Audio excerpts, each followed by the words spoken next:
10,323 চাকরি স্থায়ী সমাধানের লক্ষ্যে চাকরিচ্যুত 10,323 শিক্ষক শিক্ষিকারা আবারও বিক্ষোভ প্রদর্শন করল রাজধানীর সিটি সেন্টারে।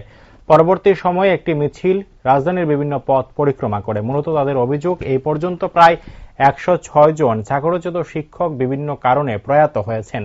তা সত্ত্বেও তাদের স্থায়ী সমাধানের আশ্বাস দেওয়া সত্ত্বেও এখনো কোনো পদক্ষেপ গ্রহণ করেনি সরকার। তাছাড়া চাকরি চলাকালীন সময়ে নেওয়া ঋণ পরিশোধ করার জন্য ব্যাংক থেকে চাপ প্রদান করা হচ্ছে বলে অভিযোগ করেন আমরা 10,323 সংগঠনের কনভেনার ডালিয়া দাস।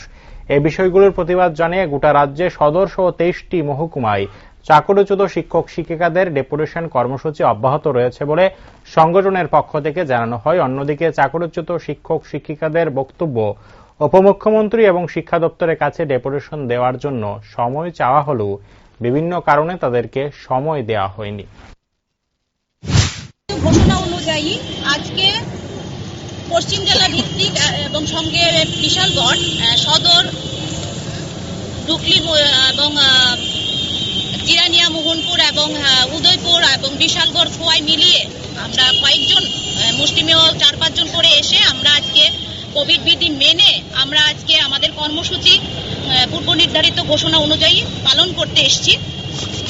আমরা সারা রাজ্যে 23টি বিভাগে এই কর্মসূচি পালন করছি। গত 20 থেকে আমাদের এই ডেপুটেশন শুরু হয়েছে। প্রত্যেকটি বিভাগে এসডিএম এর কাছে ডেপুটেশন দেওয়া হয়েছে। আবার কিছু কিছু বিভাগ বাকি রয়েছে, সেগুলি কালকে পরশু করা হবে। আর আজকে পশ্চিম জেলা ভিত্তিক এখানে বিশালগড় সহ করা হচ্ছে। আমাদের দাবি ছিল যে আমরা অর্থমন্ত্রী এবং ডেপুটি সিএম মাননীয় শ্রী জিষ্ণু দেববর্মা মহাশয়ের কাছে আমরা গত 16 তারিখ একটি পারমিশন চেয়ে চিঠি দিয়ে এসেছিলাম। ওনার পিএস এর সঙ্গে কথা হয়েছিল অনিল দেববর্মা।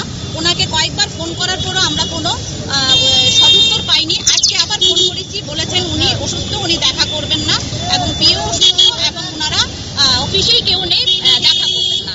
এবং আমরা গত 20 তারিখ আবার ডাইরেক্টরের কাছেও, শিক্ষা অধিকর্তার কাছেও এই সেম পারমিশন চেয়ে, ডেপুটেশনের পারমিশন চেয়ে চিঠি দিয়েছিলাম, কিন্তু ডাইরেক্টর আমাদের সঙ্গে কোনো রকম দেখা করার কোনো সদুত্তর পাইনি শিক্ষা দপ্তর থেকে।